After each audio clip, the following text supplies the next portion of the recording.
Hello students, welcome to quantifiers. So this is the second class of circular arrangements. इससे पहले हमने एक class की थी सर्कुलर अरेंजमेंट्स की, जिसके अंदर हमने बेसिक डिस्कस किया था कि अगर कुछ लोग सर्कल के अराउंड बैठे हुए हैं और वो अगर सर्कल के सेंटर की तरफ फेस कर रहे हैं तो उनके राइट और लेफ्ट किस तरफ जाएंगे। अगर वो सेंटर से अवे फेस कर रहे हैं तो उनके राइट और लेफ्ट किस तरफ जाएंगे। तो आप वो क्लास जो है हमारे बेसिक डीएलआर की प्लेलिस्ट में देख सकते हो, ठीक है, जिसका लिंक यहाँ पे डिस्क्रिप्शन में दिया हुआ है। This is the second one. इसके अंदर हम तीन अच्छे सेट्स डिस्कस करेंगे, राइट। अगेन थोड़ा बेसिक है, अगेन जैसे जो ये सीरीज है बेसिक डीएलआर सीरीज है, तो जो सेट इसमें हम डिस्कस कर रहे हैं अभी थोड़े से बेसिक लेवल के हम कर रहे हैं, ठीक है। और अगर आपको एक्चुअल एडवांस जो कैट लेवल के सेट्स हैं अगर वो आपको प्रैक्टिस करने हैं तो उसका लिंक भी हमने डिस्क्रिप्शन में दिया हुआ है, आप वो भी जाके देख सकते हो। चलिए, सो यहाँ पे हमारे पास देखो इन्फॉर्मेशन बहुत छोटी सी है, देखते हैं क्या क्या इसमें दे रखा है और क्या हो सकता है। सो पहला सबसे पहले क्या दे रखा है, four man A B C D and four women P Q R S they are dancing on a floor in such a way that they face the centre and form a circle. ठीक है जी। तो चार man है, ABCD उनके नाम है, four women है, ठीक है। No two man and no two women are next to each other. No two women and no two man are next to each other, ठीक है जी। तो बेसिकली यहाँ पे क्या हो रहा है कि आठ लोग हैं, चार मेल हैं, चार फीमेल्स हैं, वो डांस कर रहे हैं, ठीक है। और सर्कुलर सर्कल में वो लोग डांस कर रहे हैं। And no two man no two women are next to each other. अब अगर मैं यहाँ मान लीजिए आठ पोजीशन सर्कल पे मार्क कर दूं, आमने सामने करोगे ज्यादा बेटर रहेगा क्योंकि ऑपोजिट लोगों को ढूंढना पड़ता है यहाँ पे हमें, ठीक है। तो यहाँ पे बोला गया no two women and no two man are next to each other. इसका मतलब है man and women they are dancing और they are in the circle in the alternate positions, ठीक है। इसका मतलब अगर यहाँ पे मेल है तो यहाँ पे फीमेल होगी, यहाँ अगर मेल है तो यहाँ फीमेल है, यहाँ मेल है तो यहाँ फीमेल है, यहाँ मेल है तो यहाँ पे फीमेल है, ठीक है। तो ये ऐसे चलेगा। अब देखते हैं और क्या क्या दे रखा है यहाँ पे। A is to the immediate left of R who is opposite Q। अब A हमारे पास कौन है, A is male, ठीक है। A is immediate left of R, R female है। अगर A R के लेफ्ट में है तो R A के राइट में होगा, ठीक है। तो यहाँ पे आप अगर ऐसे कर दो, ऐसे लिखो A is to the immediate left of R। देखो R को आप कहीं भी फिक्स कर सकते हो, R इज अ फीमेल, उसको कहीं भी फिक्स किया जा सकता है। ये हमने पहली क्लास में डिस्कस किया था कि फर्क नहीं पड़ता कि आप कहां से स्टार्ट कर रहे हो, क्योंकि सर्कल में कोई भी फर्स्ट पोजीशन नहीं होती है। तो मान लीजिए आपने आर को यहां रखा, आर का लेफ्ट इस तरफ आएगा, राइट इस तरफ आएगा, आर के लेफ्ट में ए है, ठीक है। तो ए यहां आ जाएगा। और क्या दिया, A is to the A is to the immediate left of R, ठीक है। हु इज ऑपोजिट क्यू, ये हु किसके लिए है, हु आर के लिए है। A is to the immediate left of R, who is opposite Q, तो आर के ऑपोजिट क्यू आ रहा है, तो आर यहां पे तो क्यू यहां आ जाएगा। P and Q have only C dancing between them. P और Q के बीच में सिर्फ C डांस कर रहा है। तो इसका मतलब ये है यार कि P यहां भी हो सकता है, P यहां भी हो सकता है, ठीक है। सो दैट C यहां भी हो सकता है और C यहां भी हो सकता है। इसका मतलब बेटर क्या है कि हम एक और केस बना लें, है ना। P C Q और ऐसे कर सकते हो, एक और केस बना लेते हैं यहाँ पे, एक और सर्कल बनाते हैं।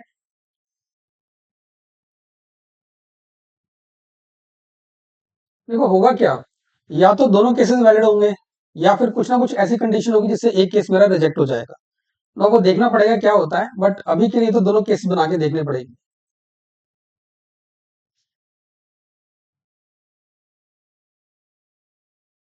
चलो अभी जितना पता है उतना हम यहाँ पे मार्क कर लेते हैं।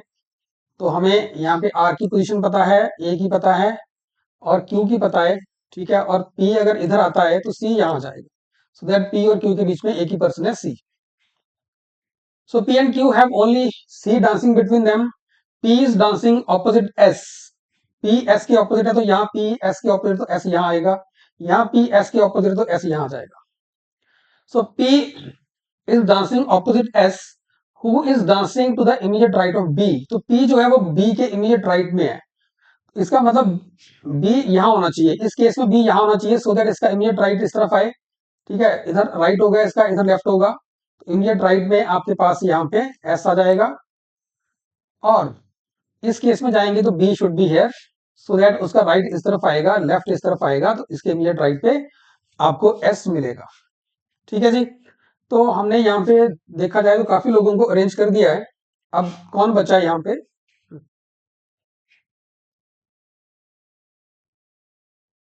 सो पी क्यू आर एस दोनों में एडजस्ट हो चुके हैं, अरेंज हो चुके हैं, ए बी सी डी बचा हमारे पास, तो इस बार डी पहले केस में यहां आ जाएगा और सेकंड केस में डी यहां आ जाएगा। तो स्टूडेंट्स हमने देखा यार इसमें दोनों ही केस वैलिड हो रहे हैं, कुछ भी ऐसी कंडीशन नहीं दे रखी है जिससे कि कोई एक केस यहाँ पे रिजेक्ट हो जाए, ऐसा कुछ नहीं दिया हुआ। तो दोनों के बेसिस पे हमें आंसर करना पड़ेगा। तो फर्स्ट क्वेश्चन क्या बोल रहा है? If B is the only person dancing between R and S, then who is opposite him? B is the only person between R and S. देखो यहाँ पे अगर देखोगे पहला केस, आर यहाँ पे एस यहाँ पे है, बी बाहर की तरफ है, इस केस में आर और एस के बीच में ओनली पर्सन ए है, या फिर और बहुत से लोग हैं D P C Q B, तो this case is not valid. यहां देखते हैं, यहाँ पे आर यहाँ पे एस यहाँ पे, उनके बीच में एक ही पर्सन बी यहाँ पे है। ठीक है, तो सेकंड वाला केस यहाँ पे काम करेगा। Question asking that who is opposite to B in this case, तो बी के सामने यहाँ पे सी है, ऑप्शन सी आपका आंसर बन जाएगा। Come to second, which of the following is an acceptable arrangement of the dancers in the clockwise direction? तो clockwise direction में देखना है हमें, ठीक है, कि कौन सा अरेंजमेंट बन सकता है। तो फर्स्ट ऑप्शन क्या बोल रहा है? सी क्यू पी डी नहीं बन रहा है, यहां देखो सी क्यू नहीं आ रहा, सी पी आ रहा है क्लॉकवाइज में। इधर सी क्यू तो बन रहा है लेकिन पी नहीं बना, आगे सी क्यू के बाद पी आना चाहिए था। So first is wrong, first option गलत है आपका। Second, Q C P D R, Q C P D R A S B, yes second बन रहा है। अगर आप सेकंड को देखो तो पहले में बन रहा है वो Q C P D R A S B, ठीक है, सेकंड में बन रहा है आपके पास। You can check the other two, वो नहीं बनेंगे, किसी में भी नहीं बनेंगे वो, इनफैक्ट किसी भी बन जाए तो वो वैलिड होगा। चेक करना चाहते हो कर लीजिए। ए आर, ठीक है, ए आर नहीं हो सकता, यहाँ पे देखो ए आर आपका ए के साथ आर क्लॉकवाइज जाएगा नहीं किसी भी हाल में, तो थर्ड गलत है। यहाँ पे D R A S B, D R नहीं चल रहा, D R A S B Q, तो क्यू तक तो चल रहा है, आगे सीपी होना चाहिए था, मतलब पहले में नहीं चल, सेकंड में नहीं चल रहा, पहले में चल रहा है वो ऑर्डर। तो पहला अगर डायग्राम देखेंगे तो डी भी बन रहा है, देखो यहाँ पे डी आ रहा है।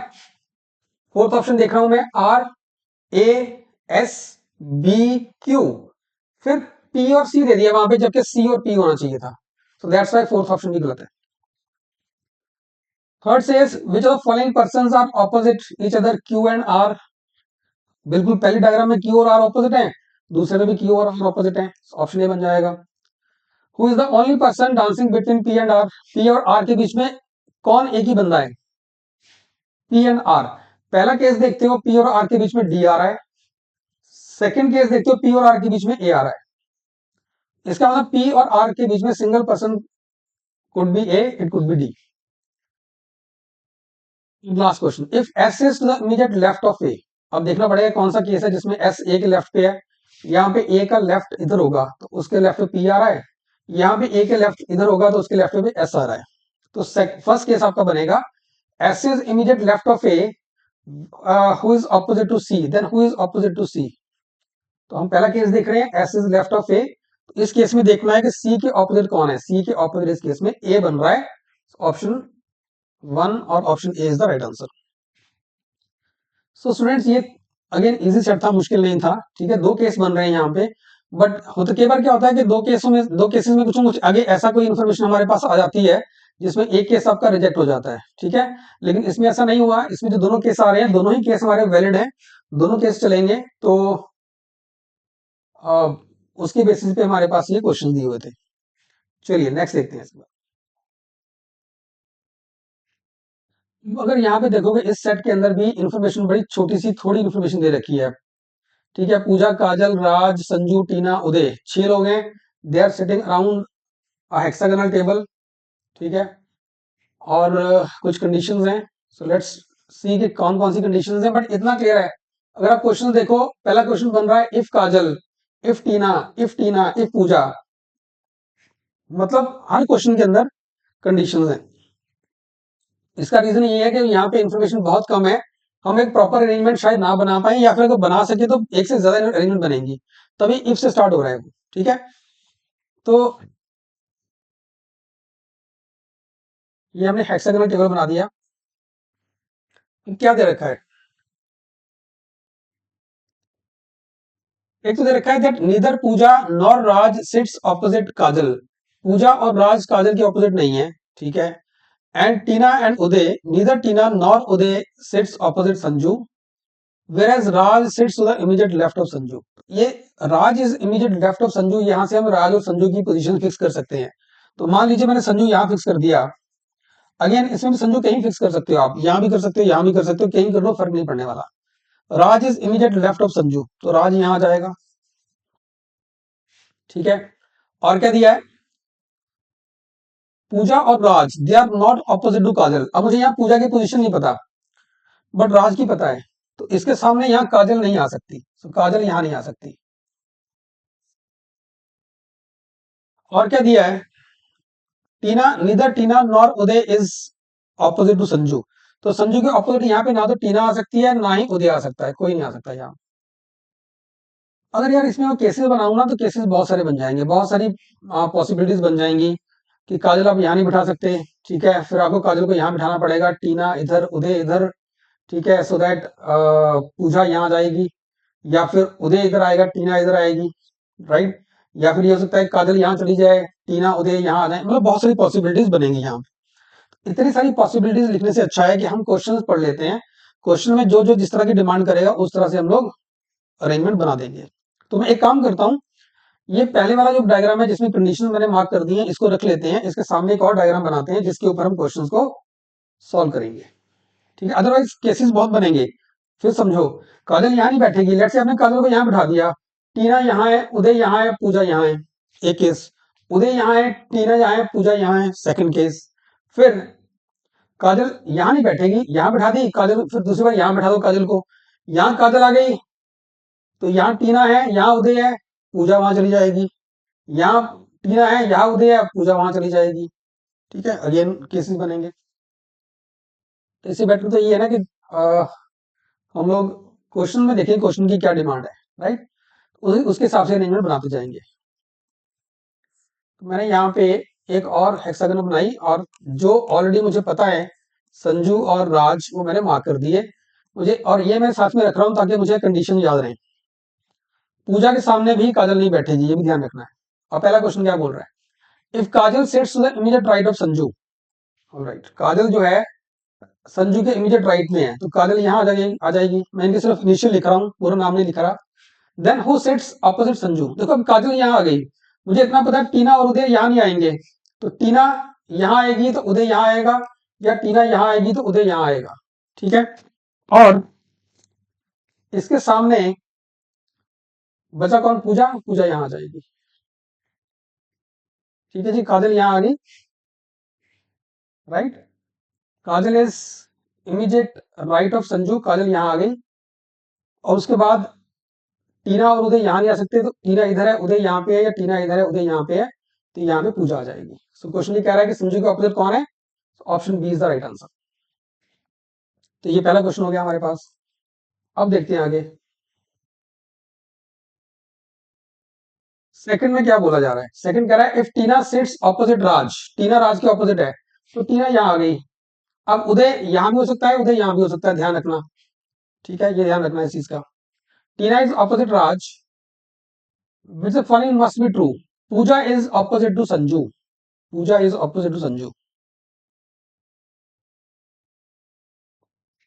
जरूरी है, हो सकता है, पॉसिबिलिटी है। एक काम करते हैं, पूजा की जगह संजू के ऑपोजिट किसी और को रख के देखते हैं। लेट्स अज्यूम के संजू के ऑपोजिट काजल आ गई, क्या बन नहीं सकता, काजल आ गई, हीरा यहाँ, उदय यहाँ आ गया, और पूजा यहाँ आ गई। पूजा काजल के ऑपोजिट नहीं बैठ सकती, उदय की तो बैठ सकती है, तो ये पॉसिबल है, दिस अरेंजमेंट इज पॉसिबल। तो संजू के ऑपोजिट पूजा है, need not to be necessarily true, Sanju के ऑपोजिट काजल भी आ सकती है। ठीक है ना, तो first is wrong, first is not definitely true. अच्छा एक चीज है, फर्स्ट जो है एक पॉसिबल आंसर है, प्रॉब्ली ट्रू है, वो हो भी सकता है, ऐसा नहीं कि पूजा संजू के सामने बैठ नहीं सकती, बैठ सकती है, बट क्वेश्चन कह रहा है हमें वो ढूंढना है विच इज डेफिनेटली ट्रू। तो डेफिनेटली ट्रू नहीं है, ठीक है, वो हमने दिखा दिया कि काजल भी बैठ सकती है, बैठने को पूजा बैठा दो, कोई चक्कर नहीं है, पूजा भी बैठ सकती है, टीना यहाँ हो, टीना की पोजीशन यहाँ पे हमारे पास, अब इस केस में पूजा यहाँ बिठा भी दोगे देंगे तो कोई चक्कर नहीं, उदय यहाँ आ जाएगा, काजल यहाँ आ जाएगी, कोई चक्कर नहीं है, ये भी वैलिड है। सो पूजा जो है वो संजू के सामने ऑपोजिट बैठ भी सकती है, नहीं भी बैठ सकती, सो डेफिनेट आंसर नहीं है यहाँ पे। सेकंड देखते हैं, अच्छा टीना यहाँ बैठी हुई है, ध्यान रखना टीना की पोजीशन यहाँ फिक्स्ड है इस क्वेश्चन के लिए। Kajal and Uday are opposite to each other, Kajal and Uday, again जरूरी नहीं है, काजल यहाँ पे है, लेट्स से उदय, नॉट काजल, उदय, यहाँ उदय बैठा दीजिए आप, ठीक है, यहाँ पे बैठा दीजिए आप पूजा को, और यहाँ बैठा दीजिए आप काजल को, हो जाएगा मेरे ख्याल से, ये भी कोई दिक्कत नहीं है।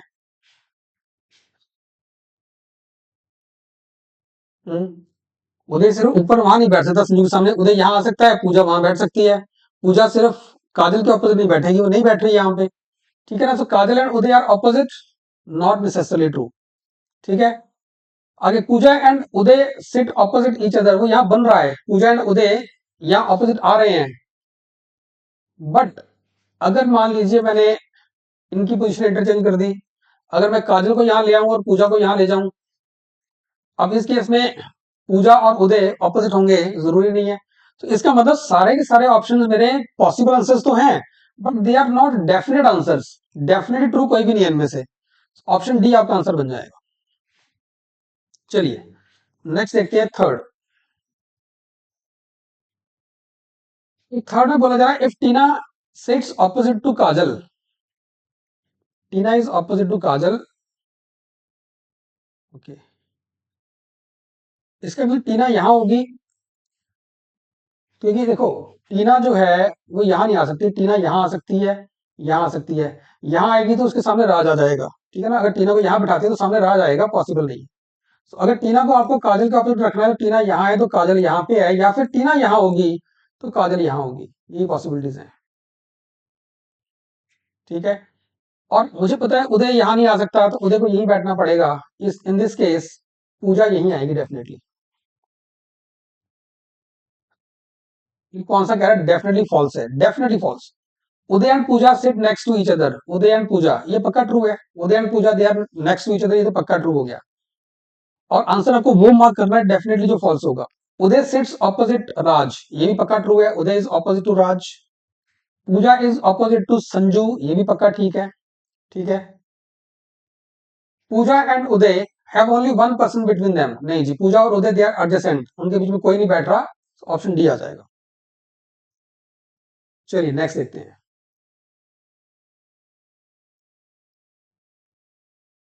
पूजा sits immediate left of Raj, Pooja is immediate left of Raj, Raj यहाँ पे, इसका लेफ्ट इधर आएगा, पूजा यहाँ आ जाएगी, पूजा यहाँ आएगी, तो इसका मतलब ये है कि काजल को पक्का यहीं आना पड़ेगा, ये इस पोजीशन पे, क्योंकि टीना और उदय तो आ नहीं सकते, है ना, तो अगर ये पोजीशन काजल को आपने यहाँ नहीं बिठाया तो इस पोजीशन पे टीना या उदय में से कोई जरूर आएगा, तो यहाँ पे काजल आएगी पक्का, टीना यहाँ है, उदय यहाँ पे है, या फिर टीना यहाँ है और उदय यहाँ पे है, ठीक है ना, काजल को वहीं बैठना पड़ेगा, क्योंकि अदरवाइज उस पोजीशन में अगर काजल नहीं बिठाते तो फिर टीना या उदय में से कोई एक बैठेगा। चलिए देखते हैं क्या ठीक है इसमें से। काजल सिट्स ऑपोजिट राज, नहीं जी, वो संजू के ऑपोजिट है। पूजा इज ऑपोजिट संजू, ये भी गलत है। काजल इज ऑपोजिट संजू, ये ठीक है, ऑप्शन सी आपका बन जाएगा। Tina is opposite Raj, not necessarily true, Raj के ऑपोजिट टीना भी हो सकती है, राज के ऑपोजिट उदय भी हो सकता है, ठीक है, so option C is the right answer. चलिए नेक्स्ट देखते हैं। तो क्वेश्चन में ये कह रहा है कि हमें कौन सी एडिशनल इंफॉर्मेशन चाहिए to arrange them properly to get a unique arrangement. With the following additional piece of information will determine the seating arrangement completely. Now let's see. Tina is opposite Sanju. वो तो हो ही नहीं सकता ना, पहला तो गलत हो गया, पहला तो सीधा गलत हो गया, वो तो पहले दिया रखा है कि Tina can not be opposite to Sanju, तो यहाँ पे टीना ऑपोजिट संजू नहीं कर सकते आप, ठीक है, वो नहीं तो कॉन्ट्राडिक्ट कर जाएगी, ठीक है, हम क्योंकि ध्यान रखना, उसने बोला विच the following additional information, additional क्या दें हम, तो एडिशनल इन्फॉर्मेशन ऐसी नहीं हो सकती जो ओरिजिनल वाले के साथ कॉन्ट्राडिक्ट करे। ठीक है, अगर उस इन्फॉर्मेशन को रिप्लेस करने के लिए बोला जाता तो मान सकते थे इसको हम। यहाँ पे एडिशनल इन्फॉर्मेशन बोल रहे हैं, तो एडिशनल का मतलब जो और इन्फॉर्मेशन एक्स्ट्रा दे सकते हैं, विच डजंट मीन कि पहली वाली वायलेट हो जाए। ठीक है, so first is wrong, Pooja is opposite to Sanju. बिठा के देखते हैं, अगर पूजा को यहाँ बिठा दें संजू के ऑपोजिट, ये कंडीशन मैंने एक्स्ट्रा दे दी information that Pooja is opposite to Sanju, तब भी क्या हो सकता है, बहुत सी पॉसिबिलिटीज हैं। टीना यहाँ आएगी, उदय यहाँ आएगा, काजल यहाँ आएगी, एक पॉसिबिलिटी है। या फिर टीना इधर आ जाएगी, उदय इधर आ जाएगा, काजल यहीं पे है। ठीक है, ये सही पॉसिबिलिटी है। मतलब यहाँ पे भी हम यूनिक अरेंजमेंट नहीं बना पा रहे, आल्दो इसके अलावा भी पॉसिबिलिटीज बन जाएंगी। ठीक है, आप काजल को यहाँ रख दीजिए, टीना और उदय को यहाँ रख दीजिए, ये भी पॉसिबल है, बट स्टिल इससे आंसर नहीं आ रहा। सेकंड से भी आंसर नहीं आ रहा। Tina and Uday are next to each other, और मुझे पता है कि टीना और उदय जो हैं वो यहाँ नहीं बैठ सकते। अगर टीना और उदय को एक साथ बैठना है तो टीना यहाँ पे है, उदय यहाँ हो सकता है, यहाँ पे हो, या फिर टीना उदय यहाँ हो, टीना यहाँ हो। तो नेक्स्ट टू ईच अदर का मतलब तो साथ साथ हैं, बट कौन कहाँ पे है ये तो फिर भी डिफाइन नहीं किया, तो इसका मतलब थर्ड से भी आंसर नहीं आ सकता। So option 4 will be the right answer, none of this. मतलब किसी भी कंडीशन को एडिशनल इंफॉर्मेशन देके हम स्टिल अरेंजमेंट पूरा नहीं कर सकते। ठीक है जी, चलिए अब आगे देखते हैं। इसको इस तरीके से करना ज्यादा बेटर था, अदरवाइज तो बहुत सारे केसेस बनते हैं। ठीक है, तो हम जिस तरह की क्वेश्चन की रिक्वायरमेंट है वैसे वैसे हमने केसेस बना लिए। देखो अब आगे क्या दे रखा है। So 8 delegates at a conference sit around a rectangular table with three seats on each of the longer sides and one each on the other two smaller sides. The delegates are Prashant, Karan, Rohit, Sagar, Pradeep, Usman, Vaibhav and Wasim. आगे condition दे रखी है। तो यहाँ पे 8 delegates हैं, rectangular table के ऊपर बैठ रहे हैं। ठीक है, इस तरह का टेबल है, 3 सीट्स यहाँ पे हैं और एक एक यहाँ पे है।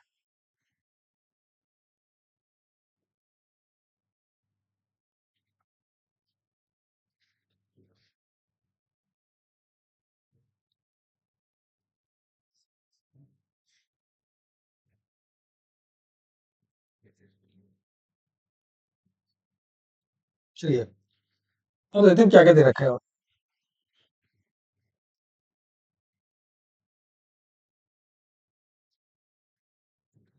Vaibhav and Wasim sit opposite to each other, but not at any extreme end of the longer side, nor in the single seats on the smaller sides. ठीक है, तो वैभव और वसीम जो है ऑपोजिट एक दूसरे के, but not at any extreme ends, extreme ends पे नहीं है, ऑफ द लॉन्गर साइड्स, मतलब यहाँ नहीं होंगे, यहाँ नहीं होंगे, और ना ही वो स्मॉलर सीट्स के स्मॉलर साइड्स की सीट्स पे बैठ रहे हैं। इसका मतलब वैभव और वसीम सिर्फ लॉन्गर साइड की मिडिल सीट्स पे बैठ सकते हैं। तो मतलब वैभव अगर यहाँ पे है तो वसीम इधर हो जाएगा। बट एक और पॉसिबिलिटी दिमाग में आती है यार कि अगर कुछ ऐसा अरेंजमेंट हो तो क्या होगा, 1 2 3, 1 2 3, अगर वसीम वैभव इधर हो तो वसीम इधर हो जाएगा, ये भी पॉसिबल है। All right, Taradeep is the head of the conference and is seated on the smaller sides of opposite another leading delegate. ठीक है, तरादीप यहाँ बैठा है या फिर यहाँ बैठा है, सेम यहाँ बैठा है या फिर यहाँ बैठा है। Usman is immediate left of Karan but not on the same side of table. Prashant is in the same row as Vaibhav and Sagar. So प्रशांत वैभव और सागर के साथ है, मतलब प्रशांत वैभव सागर एक ही रो में है। ठीक है जी, ऐसे यहाँ या फिर यहाँ होंगे। Rohit is sitting opposite to Prashant and immediate right of Taradeep. तो रोहित जो है तरादीप के राइट में है। अब इतना पता यार कि इस वाली रो के अंदर, इस वाली रो के अंदर आपके पास प्रशांत, वैभव और सागर आएंगे। मतलब रोहित इस रो में नहीं आएगा, रोहित इस वाली रो में आएगा वसीम के साथ। ठीक है, तो रोहित इमीडिएट राइट ऑफ तरादीप है, और तरादीप या यहाँ बैठा है या फिर यहाँ बैठा है। अगर आप तरादीप को यहाँ बिठाते हो तो उसका राइट इधर चला जाएगा, नॉट पॉसिबल। ठीक है, इसका मतलब पहला अगर डायग्राम बनाऊंगा तो तरादीप यहाँ होना चाहिए, यहाँ तरादीप है, इसका इमीडिएट राइट इधर है, यहाँ रोहित आ जाएगा, और एक और चीज दे रखी है, Prashant is in the same row as Vaibhav and Sagar, Rohit is opposite Prashant. अगर रोहित यहाँ पे है तो प्रशांत यहाँ आ जाएगा, सो दैट सागर यहाँ आ जाएगा। अब बचे करण और उस्मान, वो यहाँ आएंगे। और अगर सेकंड वाला केस देखूं मैं, तो मुझे पता है रोहित जो है वो वसीम वाले रो में आएगा, तो तरदीप उस केस में यहाँ आ जाएगा। इसका इमीडिएट राइट रोहित यहाँ आ जाएगा, उसके सामने प्रशांत यहाँ आ जाएगा। और यहाँ पे आ गया आपका सागर, प्रशांत, वैभव और सागर एक ही रो में है। और क्या दिया हुआ है, Usman is immediate left of Karna but not in the same side of the table. ठीक है, उस्मान कर्ण के लेफ्ट पे है, इसका मतलब ये कर्ण यहाँ होना चाहिए, सो दैट इसका लेफ्ट राइट इधर जाएगा, लेफ्ट इसका इस तरफ आएगा। अगर कोई टेबल की तरफ इस तरफ मुंह करके बैठा है तो राइट इधर जाएगा, लेफ्ट इधर आएगा। ठीक है, तो कर्ण यहाँ होना चाहिए, उस्मान यहाँ आना चाहिए, या फिर कर्ण यहाँ पे है, उसका लेफ्ट इधर जाएगा, उस्मान यहाँ आएगा। अब यार कायदे से देखा जाए तो ये दोनों डायग्राम्स अलग नहीं है, दोनों सेम है। ठीक है, तो किसी भी एक डायग्राम से आप आंसर कर सकते हो। सेम क्यों है, अब सोचो जरा, यहाँ ऑर्डर क्या बन रहा है, पीवीएस, यहाँ क्या बन रहा है, एसवीपी। तो बेसिकली अगर मैं इस पूरे टेबल को ऐसे घुमा दूं, मतलब इस पूरे टेबल को पूरा 360 डिग्री अगर घुमा देते हैं हम, या 180 डिग्री घुमा देते हैं हम, ठीक है, पूरा ऐसे घुमा दे, ये साइड इधर लेके आ जाए, ये साइड इधर ले जाए, तो क्या हो जाएगा, ये लोग घूम के ऐसे आ जाएंगे तो एसवीपी बन जाएगा। ये लोग घूम के इधर चले जाएंगे तो UWR बन जाएगा, टी इस तरफ आ जाएगा, के उस तरफ चला जाएगा। तो बेसिकली ये पूरा टेबल ऐसे घुमा दिया जाए तो यही अरेंजमेंट बन जाएगी। इसका मतलब ये दोनों अरेंजमेंट डिफरेंट नहीं है, बना मैंने जरूर दोनों दी है, बट दोनों की जरूरत है नहीं यहाँ पे, और वो हमें बाद में देख के पता चला है। ठीक है, पहले नहीं मैं कह सकता था ये चीज, इसलिए सेकंड बनानी मैंने शुरू की थी कि वैभव और अगर वसीम ऑपोजिट है, इस तरह से भी हो सकते हैं, इस तरह से भी हो सकते हैं। ठीक है जी, और ये बिल्कुल सर्कल की तरह ही हो गया एक तरह से, कि फर्क नहीं पड़ता कि स्टार्टिंग पॉइंट कौन सा है और एंडिंग पॉइंट कौन सा है। आप किसी भी डायग्राम को यूज करके आप आंसर कर सकते हो। तो पहला क्वेश्चन क्या बोल रहा है, who sits opposite to Usman, Usman के ऑपोजिट सागर है, ऑप्शन सी हो गया। डायगनली ऑपोजिट कौन बैठ रहा है, सो डायगनली या तो प्रशांत और उस्मान बैठ रहे हैं, या फिर सागर और रोहित बैठ रहे हैं, ऑप्शन बी बन गया। Who is immediate right of Sagar, Sagar के राइट में कौन है, सागर इधर है, इसका राइट इस तरफ जाएगा तो राइट में वैभव आ रहा है इसके। ठीक है, तो वैभव आ जाएगा ऑप्शन ए। सागर यहाँ पे ध्यान रखना है, इसका राइट इस तरफ होगा, लेफ्ट इस तरफ होगा, because he is facing the centre. Who is between Karn and Wasim, Karn Wasim के बीच में कौन है, उस्मान। ठीक है, ऑप्शन डी हो गया। मिनिमम नंबर ऑफ पर्सन कितने हैं बिटवीन रोहित एंड सागर, रोहित और सागर के बीच में मिनिमम कितने लोग हैं। देखो डायगनली बैठे हैं, तो दोनों तरफ से जहां से मर्जी देखो तीन लोग हैं, डब्ल्यू, वसीम, उस्मान और करण, या फिर तरादीप, प्रशांत और वैभव। तो तीन लोग बैठे हुए इनके बीच, इन दोनों के बीच में। ठीक है जी, so this was the third set of this class. हमने इसमें 3 सेट किए हैं। अगेन बेसिक सेट थे, ज्यादा मुश्किल नहीं थे, क्योंकि हम मतलब जो भी सीरीज के अंदर कर रहे हैं, बेसिक चीजें कर रहे हैं, बेसिक लॉजिकल रीजनिंग कर रहे हैं कि कैसे हमें इंफॉर्मेशन जो है एक्सट्रैक्ट करनी है। ठीक है, कैसे उनको अरेंज करना है। सो आई होप कि जो भी तीनों सेट्स हमने यहाँ पे डिस्कस किए, ठीक है, ये आपको समझ आए होंगे, राइट। और इस सेशन में इतना ही है। इसके बाद और भी हमने 2-3 क्लासेस प्लान करी हुई हैं सर्कुलर अरेंजमेंट्स के ऊपर। ठीक है, और जो बाकी क्लासेस थी लीनियर अरेंजमेंट्स की और सर्कुलर अरेंजमेंट की जो पहली क्लास थी, उनका जो लिंक होगा, उस प्लेलिस्ट का, पूरी प्लेलिस्ट का जो लिंक होगा वो हम डिस्क्रिप्शन में डाल देंगे। बेसिक एसेंशियल्स ऑफ डीएलआर के नाम से होगा। साथ ही साथ एक्चुअल जो कैट लेवल के जो सेट्स हैं, क्योंकि ये तो बेसिक सेट्स हैं, जो एक्चुअल कैट लेवल के सेट्स हैं उनके जो वो भी अराउंड हमने हमारे चैनल पे अराउंड 400 प्लस सेट्स वो भी हैं। तो उनका जो प्लेलिस्ट है उसका भी लिंक हमने नीचे डिस्क्रिप्शन में डाला हुआ है, आप उनको विजिट कर सकते हो। ठीक है जी, तो इस सेशन में इतना ही है। Thank you.